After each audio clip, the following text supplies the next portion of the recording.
বাড়িতে আমার কোনো কিছুর অভাব ছিল না, কোনো কিছুর অভাব ছিল না, কাপড় চোপড়ের অভাব নাই, খাবার অভাব নাই, সম্পদের অভাব নাই। নবীজি সবই আমার ছিল। আল্লাহর পয়গম্বর বলল, তোমার যদি সবই থাকে তাহলে আজকে এই অবস্থা কেন? আব্দুল উজ্জা ডাক দিয়ে বললেন, নবীজি আপনার কথা অনেকবার শুনেছি, আপনার সত্যবাদিতার কথা আমার অনেকবার শুনেছি, আপনি অত্যন্ত ভালো মানুষ, আপনার কথা আমি অনেকবার শুনেছি। তাই হঠাৎ করে কোনো একদিন আমার চাচাকে গিয়ে বললাম, চাচা, ও চাচা বলেন তো দেখি মুহাম্মাদুর রাসূলুল্লাহ সাল্লাল্লাহু আলাইহি ওয়াসাল্লাম মানুষটা কেমন? সুবহানাল্লাহ। কাফের কাফের একজন কাফের আরেকজন কাফেরকে প্রশ্ন করছেন, বলেন তো চাচা মুহাম্মাদুর রাসূলুল্লাহ মানুষটা কেমন? আব্দুল উজ্জার চাচা ডাক দিয়ে বললেন, ভাতিজা আব্দুল্লাহর এতিম বেটা মুহাম্মাদুর রাসূলুল্লাহ সাল্লাল্লাহু আলাইহি ওয়াসাল্লাম হলো as-সাদিক। সুবহানাল্লাহ। আব্দুল্লাহর এতিম বেটা মুহাম্মাদুর রাসূলুল্লাহ হলো আল-হামিন। সুবহানাল্লাহ। আমার রাসূল এত সুন্দর চরিত্রের মানুষ ছিলেন, এরকম চরিত্রের মানুষ কিয়ামত পর্যন্ত আর একজনও আসবে না। সুবহানাল্লাহ বলবেন না?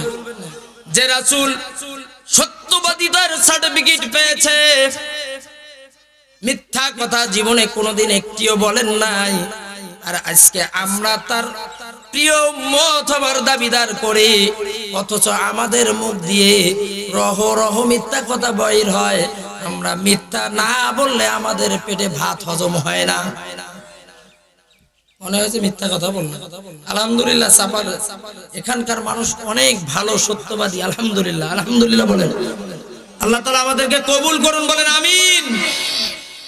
সম্মানিত দ্বীনি ভাইয়েরা, আব্দুল উজ্জা তার চাচাকে বলল, চাচা মুহাম্মাদুর রাসূলুল্লাহ যদি ভালো লোক হয়ে থাকে, ও চাচা আমি অপেক্ষায় আছি আপনার সঙ্গে, একসঙ্গে আমরা মুহাম্মদ রাসূলুল্লাহ সাল্লাল্লাহু আলাইহি ওয়াসাল্লামের দরবারে গিয়ে কালিমা পড়ে নেব। সুবহানাল্লাহ।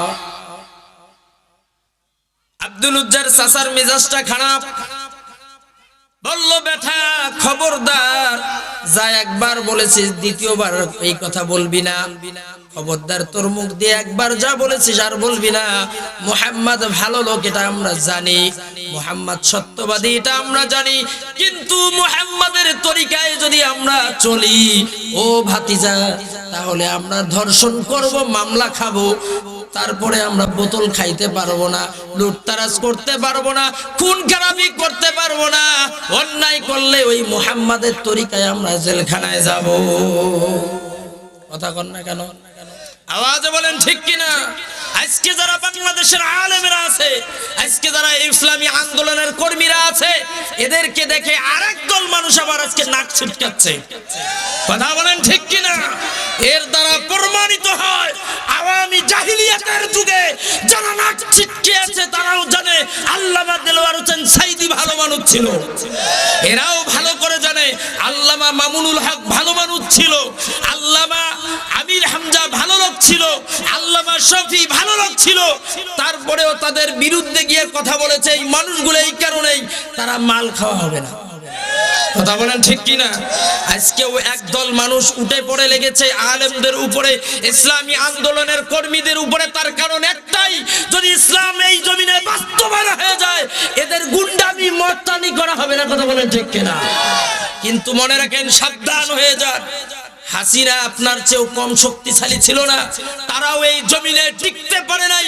মামু বাড়ি দিল্লিতে গিয়েছে, সে তো উড়োজাহাজ হোক আর হেলিকপ্টার হোক পেয়েছে, চলে গেছে। আপনারা যদি সাবধান হয়ে না যান, এরপরে আপনার ইঁদুরের গর্তও খুঁজে পাবেন না পালাবার জন্য। কথা বলেন ঠিক কিনা? অতএব এখনই সাবধান হয়ে যান। কোরআন থেকে যারা কথা বলে, কোরআনের উদ্দেশ্যে যারা কথা বলে, তারা কখনো মিথ্যা বলে না, বরং যারা কোরআন থেকে কথা বলে তারা সত্য বলে। এ কথাকার আওয়াজে বলেন কথাকার। সম্মানিত দ্বীনি ভাইয়েরা, চাচা ভাতিজাকে বলল, ভাতিজা যদি তুমি মুহাম্মাদের দরবারে যেতে চাও, ভাতিজা কান খুলে শুনে নাও, যদি মুহাম্মাদের দরবারে যেতে চাও আমার যা কিছু আছে সবকিছু রেখে যেতে হবে। আব্দুল উজ্জা ডাক দিলেন, চাচা আমি কালিমার জন্য তোমার সম্পদকে আমি ত্যাগ করে দিলাম। বলেন সুবহানাল্লাহ। সম্পদ ছেড়ে দিলেন, সম্পদের প্রয়োজন নাই আমার। আল্লাহর ইবাদত, আল্লাহর ভয়, রাসূলের মুহাব্বত কারে বলে? আজকে আমাদের আল্লাহর প্রতি ভয়, রাসূলের প্রতি মুহাব্বত কেমন? আমাদের ঈমান কেমন? কচু পাতার পানি যেমন উপরে পড়লে টলমলো করে কোন দিক থেকে পড়ে যায় কোনো খোঁজ খবর থাকে না, আজকে আমাদেরও একই অবস্থা হয়েছে। আমরা নামে মুসলমান, আমাদের ঈমান কখন কোন দিকে বিক্রি হয়ে যায় আমরা বুঝি না। সম্মানিত দ্বীনি ভাইয়েরা, আব্দুল উজ্জা ডাক দিয়ে বলল, চাচা সমস্ত কিছু তোমার জন্য দিয়ে দিলাম, আমার প্রয়োজন নাই। ইসলামের জন্য তোমার এই সম্পদ কেন? আমি আব্দুল উজ্জা ইসলামের জন্য আমার জীবনটাকেও দিতে পারি। জোরে বলেন না আল্লাহু আকবার। আব্দুল উজ্জার চাচা দেখলো ভাতিজা তো ভালো ইমোশনাল হয়ে গেছে, সে ইসলামের প্রতি ভালোই আসক্ত হয়েছে। লক্ষ্য করে দেখে সে তো মুহাম্মাদের দরবারে যাবেই। চাচা ডাক দিয়ে বলল, ভাতিজা যদি কালিমা তোরে গ্রহণ করতেই হয়, সম্পদ শুধু নয় রে ভাতিজা, তোর পরনে যে লুঙ্গি আর শার্ট আছে, এই লুঙ্গি আর শার্টটাও কিন্তু আমার টাকায় কেনা। তোমাকে এই মুহূর্তে লুঙ্গি আর শার্টটাও খুলে দিতে হবে। ওর আল্লাহর গোলাম লতবরের মানুষ, কান লাগান। আল্লাহ পাকের প্রতি কতটা ভয় থাকলে, আল্লাহ রাসূলের প্রতি কতটা মুহাব্বত থাকলে পরে এমন কাজ করতে পারে। ইমানদার আব্দুল উজ্জা সঙ্গে সঙ্গে চাচাকে লুঙ্গি আর শার্টটা খুলে দিয়ে বলল, চাচা তোমার লুঙ্গি আর শার্টের প্রয়োজন নাই, আমি মুহাম্মাদের দরবারে যেতে চাই। আর আজকে যদি ইসলামের জন্য, এই তাফসীর মাহফিলের জন্য, এটা মসজিদের জন্য, এটা মাদ্রাসার জন্য কারো কাছে গিয়েছে, কথা শুনলে মাথা খারাপ হয়ে যায়, কত দেই কত দেই। আপনারা ব্যবসা শুরু করে দিয়েছেন, এই জাতীয় কিছু মানুষ আছে না নাই?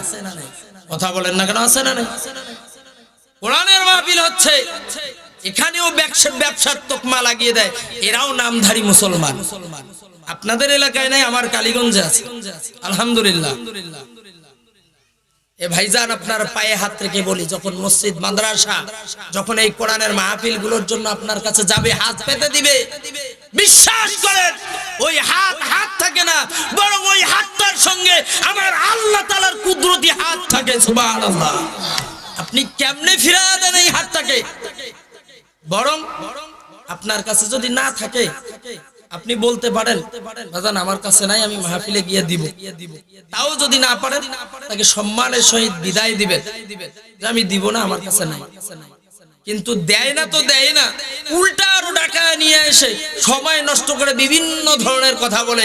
এক জাতীয় মুসলমান এরকম আছে না নাই? কথা বলেন আছে না নাই? অথচ সেই মুসলমান ঘর বাড়ি ত্যাগ করে ঈমানের পরিচয় দিয়েছে, আমরাও তো সেই মুসলমান। কথা বলেন না কেন? সম্মানিত দ্বীনি ভাইরা, আব্দুল উজ্জা কাপড় খুলে দিলেন, দিয়ে তেনার মায়ের কাছে চলে গেলেন। মাকে গিয়ে ডাক দিলেন, মা ও মা, ঘরের দরজাটা একটু খোলো। মা দরজাটা খুলে দিয়েছে। মা দরজাটা খুলে দিয়েছে, দেওয়ার সঙ্গে সঙ্গে চোখ দুইটা ঢেকে ধরেছে। বলেন আল্লাহু আকবার।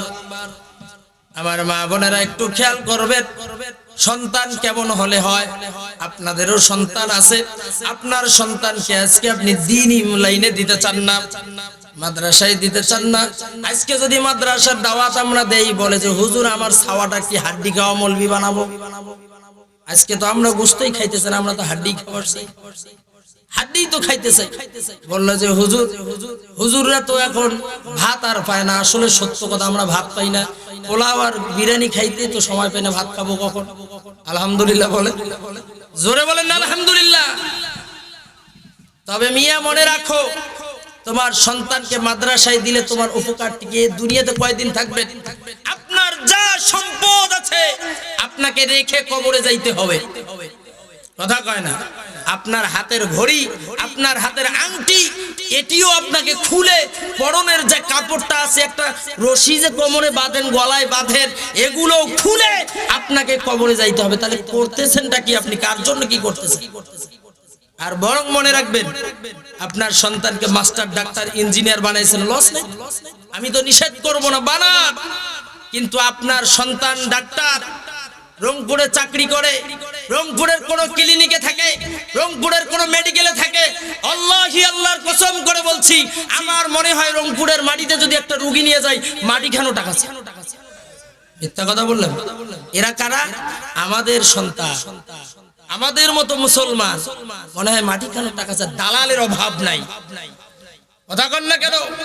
একটা মানুষ আমার বাস্তব চোখে দেখেছি, একটা মানুষ মারা গেছে, তাকে অপারেশন থিয়েটারে রাখছে, বললো যে আমরা কাজ করতেছি, টাকার ব্যবস্থা করো। টাকার ব্যবস্থা করলো, টাকাটুকু নেওয়া হয়ে গেল। কিছুক্ষণ পরলে এসে বলতেছে, I am sorry, very very sorry, আমরা দুঃখিত, আপনার বাবাকে, আপনার ভাইকে, আপনার স্ত্রীকে বাঁচাতে পারলাম না। এরকম কিছু ডাকাত ডাক্তার বাংলার জমিনে আছে না নাই? তাহলে বলেন, আদর্শ ডাক্তার, আদর্শ ইঞ্জিনিয়ার, আদর্শ মাস্টার, আদর্শবান ব্যবসায়ীদার যদি বানাইতে হয়, তাহলে মাদ্রাসাগুলোতে আমাদের সন্তানগুলোকে দেওয়ার দরকার আছে না নাই? কথা বলেন, আছে না নাই? যখন আমার সন্তান এই কোরআন পড়বে, এই কোরআন বুঝবে, বুঝিয়ে যদি ডাক্তার হয়, ইঞ্জিনিয়ার হয়, মাস্টার হয়, ওর দ্বারা কখনো কোনো রকমের বেইনসাফি হবে না। কথা বলেন ঠিক কিনা? তাহলে সম্মানিত দ্বীনি ভাইয়েরা, মাদ্রাসা মসজিদের পক্ষে থাকার দরকার আছে না নাই? আছে না নাই? আজকের মাহফিলটাও মহিলা মাদ্রাসার উদ্যোগে।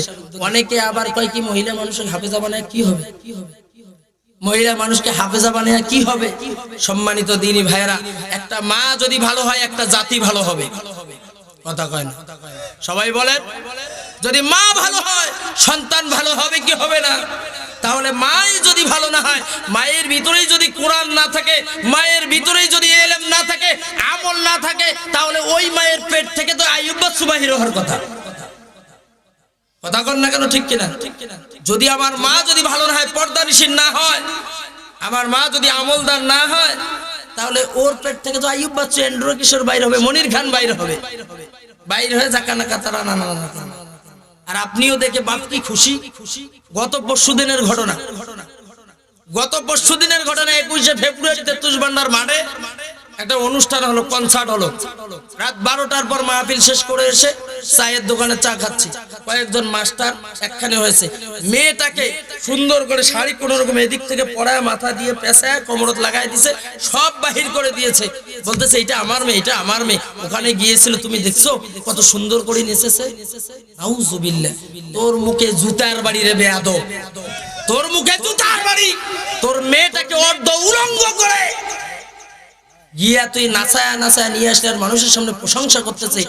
এই কারণেই তো বাংলাদেশটাতে ধর্ষণের বুড়ি বুড়ি নামতেছে। কথা বলেন ঠিক কিনা? কারণ আমার বাংলাদেশের যুবকেরা ভালো, আমি বিশ্বাস করি, কিন্তু তাদের মাথা নষ্ট করে দিচ্ছেন আপনারাই। আপনারা পর্দা ছাড়া বাইর হন। এজন্য মা বোনদেরকে বলবো, আমার মায়েরা, পর্দায় চলবেন, ঢেকে ঢুকে চলবেন, দেখবেন ধর্ষণ থাকবে না। কথা বলেন ঠিক কিনা? আর যুবকদের পায়ে হাত রেখে বলি, ভাই, আপনি যাকে টার্গেট করতেছেন, যাকে আপনি ডিস্টার্ব করতেছেন, যদি আপনার বোন হতো, আপনার মা হতো, আপনার ফুফু হতো, আপনার খালা হতো, তাহলে আপনি কি করতেন? এজন্য এদিক থেকে ফিরে আসেন। কথা অনেক ছিল, সময় খুব কম। খেয়াল করেন, আব্দুল উজ্জা তার মায়ের কাছে গেছে, মাকে বলল, মা, আমার এই অবস্থা মুহাম্মাদুর রাসূলুল্লাহর কালিমা পড়বার কারণে। মা বলল, বাবা কেন এসেছো? মাকে বলল, বাবা, মা, আমাকে এক টুকরা কাপড় দাও, আমি কোন রকম নিজের সম্ভ্রমকে, ইজ্জতকে ঢেকে মুহাম্মাদুর রাসূলুল্লাহ সাল্লাল্লাহু আলাইহি ওয়াসাল্লামের দরবারে যেতে চাই। বলেন সুবহানাল্লাহ। আব্দুল উজ্জা রাসূলকে ডাক দিয়ে বললেন, নবীজি, ওগো আল্লাহর পয়গম্বর, মায়ের কাছ থেকে কাপড়টা নিয়ে কোন রকম পেছিয়ে আপনার কাছে এসেছি গো নবীজি।